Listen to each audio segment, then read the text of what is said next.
Forget gurus. Forget anyone claiming to be an online business expert without going through the challenges of entrepreneurship themselves. The Real Money, Real Business podcast is here to prove the best insights in online business comes from your fellow online business builders. We dig into stories of entrepreneurs selling their business on the Empire Flippers marketplace so that you can learn how they made their business profitable, how they overcame obstacles, and what lessons they learned in their online journey. If you want to take your business and your knowledge to the next level, you've come to the right podcast. Let's get started.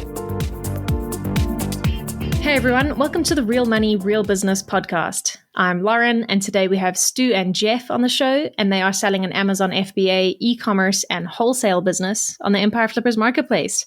Hey Stu, hey Jeff, welcome to the show. How are you both doing today? Very good. Yeah, we're doing great. Thanks for having us. Fantastic. Yeah, I'm really looking forward to diving into this interview. But before we get into the meaty stuff, let's give the listeners a brief overview of the business so that they have a better idea of what we're talking about. As I mentioned, this is an Amazon FBA e-commerce and wholesale business. It was created in May 2018, and it's in the health and fitness niche. The average revenue for the business is $75,557 per month, and it makes an average of $15,821 per month in net profit. The assets included with the business are an Amazon Seller Central account, a Shopify account, a primary domain and all site content and files, 26 secondary domains, 3 trademarks, an email list with 14,000 subscribers, Facebook, Instagram, and YouTube social media accounts, supplier contracts and relationships, as well as various workout videos. For everyone listening, you can visit empireflippers.com/marketplace and search for listing number 67177 to learn more about this business. Or you can unlock this listing to start your due diligence if you're interested in purchasing this asset. So with all of that out of the way, Stu and Jeff, can you fill us in on your background in starting and running online businesses? Sure. We've been in direct-to-consumer business category for over 20 years, which included sales across multiple electronic retailing platforms and media. And because of the growth in the online retailing during this period, it was natural for us to expand into the online business. My background is in direct marketing and won many awards for video-based marketing. And Stu's background is strong in operations and online marketing. Fantastic. Yeah, that's a pretty powerful combination. What are your roles in this business? Are you the founders? Yes, I'm the CEO and Stu is the operations director. Okay, fantastic. So when you were looking for a business to start, what made you decide to start this particular business? And did you start on Amazon, or is that something that you transitioned into? Well, these particular business is made up of 3 main brands, which were created initially because of their synergies as an overall product portfolio. In other words, all 3 brands stand individually on their own, but also all 3 brands can be cross-sold and or upsold to each other, such as brand A can be cross-sold, brand B, etc., which give the brands together kind of a unique marketing synergy. And secondly, because of my background in the fitness industry, we created these brands as what I call crossover brands that are attractive to both the consumer market as well as the professional fitness market. One of the brands, which patent is still in effect, was created almost 18 years ago and was our first experiment in doing a crossover brand where we began the marketing in the professional fitness market first to create credibility and social proof, what is now known as social influencers. And in this case, we were using fitness professionals to endorse and spread the word and influence sales. And as a result, this brand, which was the first of its kind in the market, became the recognized brand leader and has high credibility in the fitness industry. The other 2 brands we launched in similar manners, and each of them were also both first of their kind and also known as the brand leaders, at least certainly within the fitness industry. And one of the brands, which is currently the largest revenue of the 3 brands, is the top seller on Amazon for its category.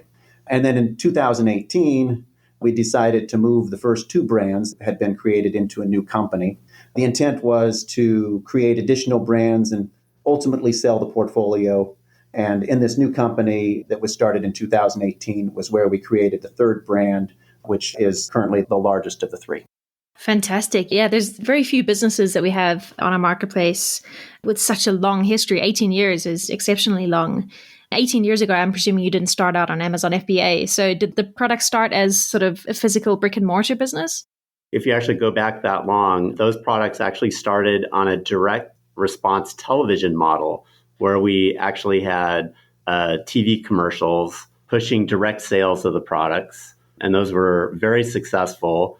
After that, they transitioned into both Amazon eventually, but also a business to business wholesale model where we had many different fitness professionals or nationwide health club chains ordering the products as well. So eventually the products evolved so that we're now Amazon is the primary channel. Back then they started out as direct response television products.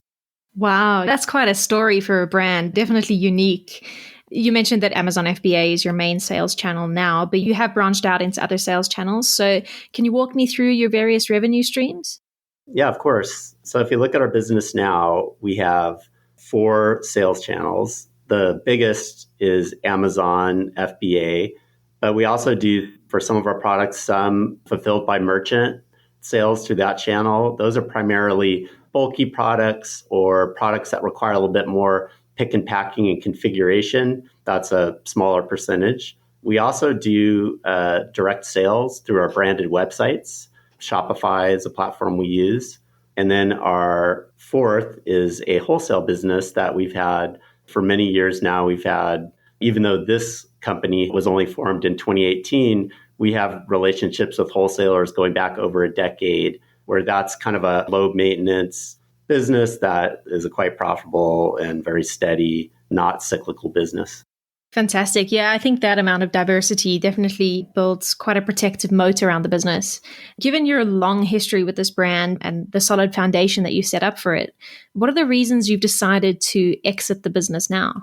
Well, we always anticipated that we would sell the portfolio of brands, and that's why we had decided to put these brands into a separate company. And we purposely structured everything so that a potential buyer can take over in a smooth running operation. The timing of the sale, however, is because of personal issues that have come up, causing the need for me to retire early and devote a significant amount of time to my family. The good news on the flip side is that the buyer is getting an exceptional deal. Yeah, absolutely. It certainly sounds like it. Given your long history with this business, I'm sure there have been a lot of ups and downs. So looking back across all 3 brands, what would you say is the biggest success story or win that stands out in your mind? I know that this was a challenging period for the entire world, but COVID created significant wins for particular business sectors, and the home fitness market was one of those business sectors.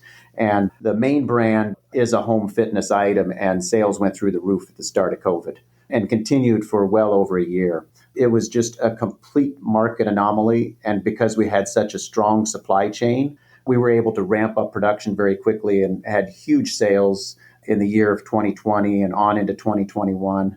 The sales have since come back to a stable base. So if one were to look at our 2-year history, it looks like our brands have declined. But it's just because we went through this huge blip that now the last 12 months is more reflective of current sales, which the valuation is based on the last 12 months. So, but that period was just, like I said, a bizarre time in the world, but it also was for certain companies, and for this particular set of brands was a big win. Yeah, absolutely. It certainly was a time of once in a lifetime opportunities with COVID for certain industries, as you said. I'm sure not everything went as well as that. Were there any big setbacks or challenges that you had to overcome? I think the interesting thing is that one of our biggest challenges was the same event, which was trying to keep up with the supply and demand. At the start of COVID, every container we received in was already pre-sold. And if we could have gotten more inventory in, we probably could have sold 2 to 3 times more volume. Forecasting an anomaly event like that from a supply chain perspective was very challenging because we had no idea when demand would begin to turn the other direction and stabilize to a normal market. But at one point we said we have to stop producing or we're going to overshoot on our inventory. And thankfully, we have such a strong supply relationship that we're able to take advantage of the market anomaly while working through a very challenging time and difficult kind of forecasting time as well. We'd never had an event quite like that to try to just forecast out. And so the dollar amounts of investment in the inventory was a big challenge and risk for us at the time. But I have to thank our strong supply relationship for being able to take advantage of the market while also keeping our risks at a reasonable level. Yeah, absolutely. It's great that you're able to take advantage of that. Sort of shows your flexibility and your ability to pivot to those market changes, which a lot of businesses in the same situation sort of lost out on that opportunity. Let's have a look at your traffic now. When it comes to marketing, are you using PPC campaigns or listing description SEO to drive the majority of traffic to your products? Yeah, actually, all of our online properties, we've invested a lot of time on natural SEO, both on our branded website and on our Amazon listings. So we're actually using both. We are using some pay-per-click campaigns, primarily through Google and Amazon advertising. Those are doing very well, and we've used them from the beginning of the campaign, and we're still using them. But the SEO is actually pretty powerful. If you look at the number of natural contextual links we have out there from fans of the products or fitness influencers, that actually just the SEO accounts for about half of our overall sales. So we're really proud of our just kind of position in the marketplace and what we've been able to generate just in terms of brand loyalty out there. Yeah, absolutely. I think SEO is such a long game, and this business's established history, I'm sure, really plays into that and gives you an advantage. Are you doing anything else in terms of marketing? I noticed you do have quite a few social media channels. That's right. Well, for a while, especially during COVID, we had a very large Facebook advertising campaign. We don't do so much of that anymore. We are very active on Google Marketplace, as I said before, Amazon advertising. And we also developed from the very beginning an affiliate network back in early 2020 that's been very powerful for us on a number of different fronts. I mean, first, obviously, just the sales, the risk-free sales that continue to come on, but also as a way to generate content where we've had a lot of our affiliates provide us with a lot of great videos and reviews and images that we've been able to monetize in our own social media campaigns, which has been really great. And I would add to that that's really the power of this crossover branding of having such a strong endorsement from the fitness professional markets on all three brands. We have for each brand, as for example, on Instagram, there are literally thousands and thousands of posts for each brand that have been done by others. And the largest brand is generating over 1,000 new posts per year. So all we have to do at this point is to utilize the existing marketing assets that we've created, along with all the new posts to drive demand organically. And this, as we were saying, lifts the sales across all the platforms, our websites, on Amazon and the affiliates, with very little incremental work on our part at this time.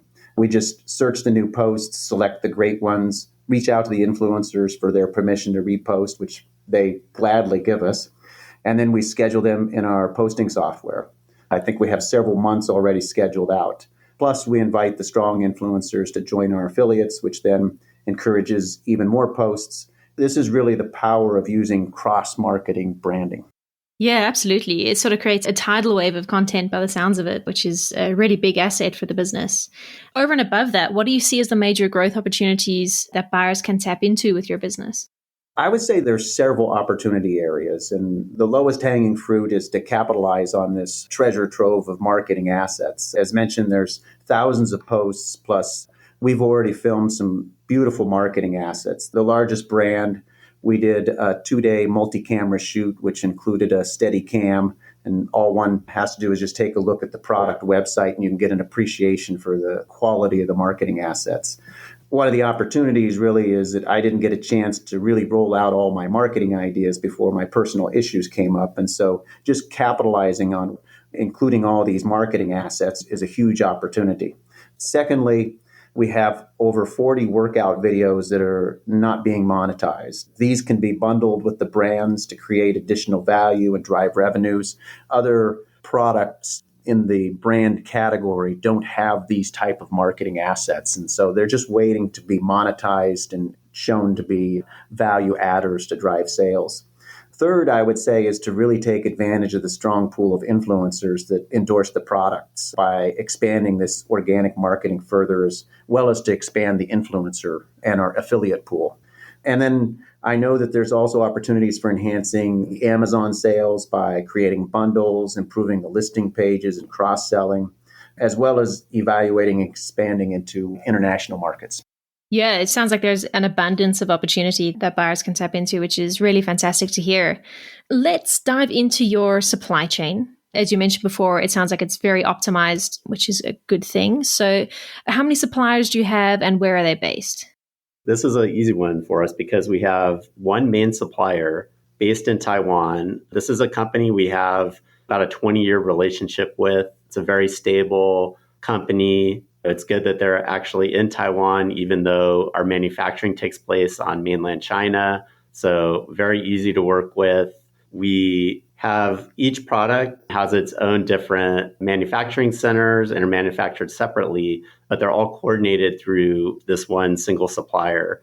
Now, we do have a few miscellaneous items like labels, some printed instructions, stuff like that, which we order domestically, but these are all very short lead time generic items. So yeah, we have a very great relationship with our supplier, and that's been a huge asset to the company.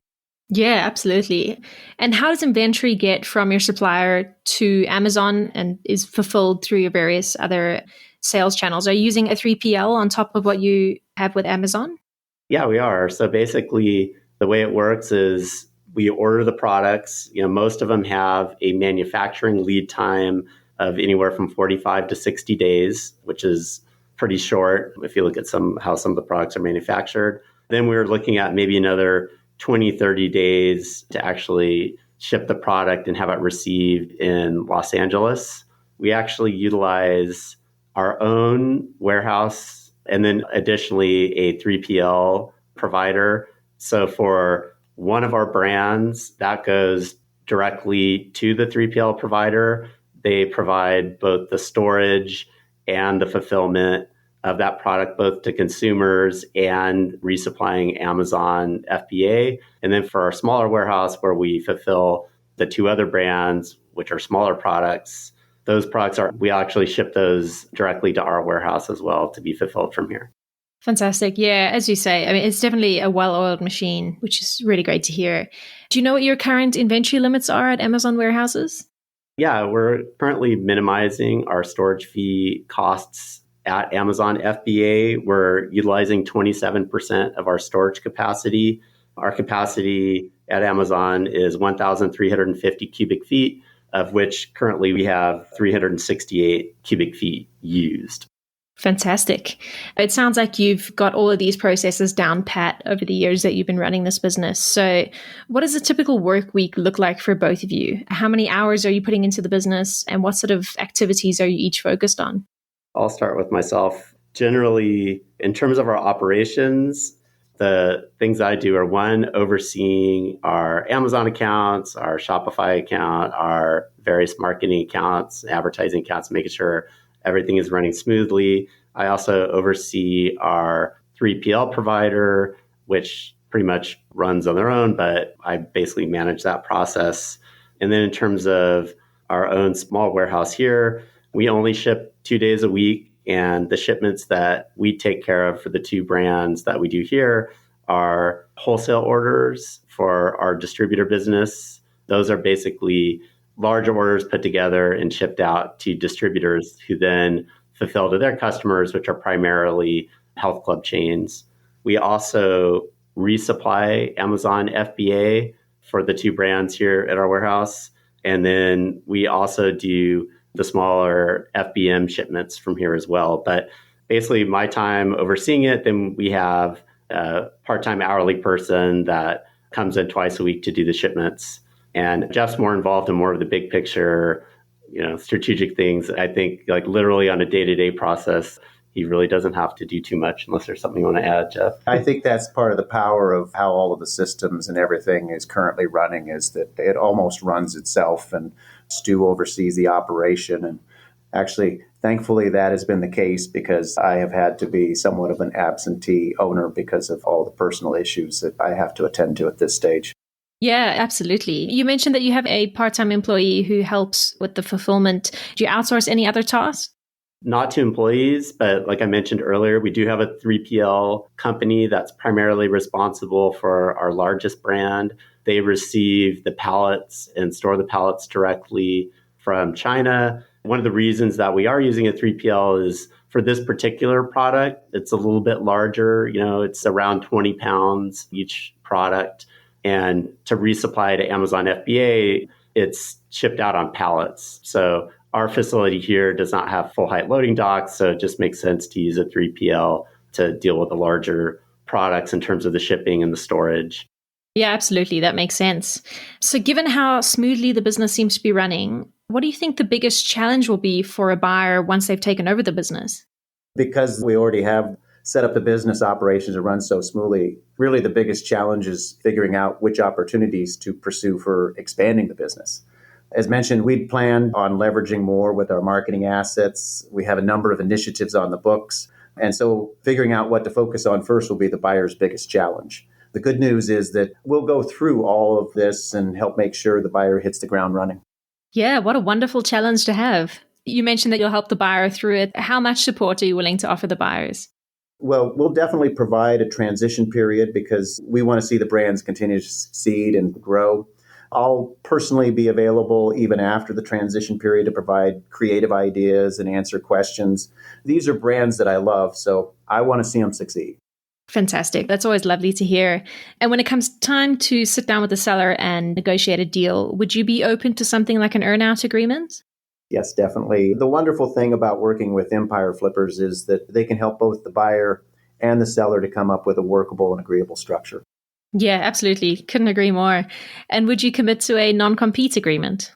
We would on that as well. 2 of the products are patented, so by definition, we won't be competing. Fantastic. Well, Stu and Jeff, that leads us into the final question of the interview. If you had to put yourself into the shoes of a buyer, why do you think your business is a business worth buying? Well, I think if I were to sum up 4 key reasons that we've touched upon is first, the buyer's going to get a business where all the heavy lifting has already been done. Products are created with a proven track record, lots of marketing assets already in the can, positive reviews on Amazon, and strong brand recognition with a cast of influencers.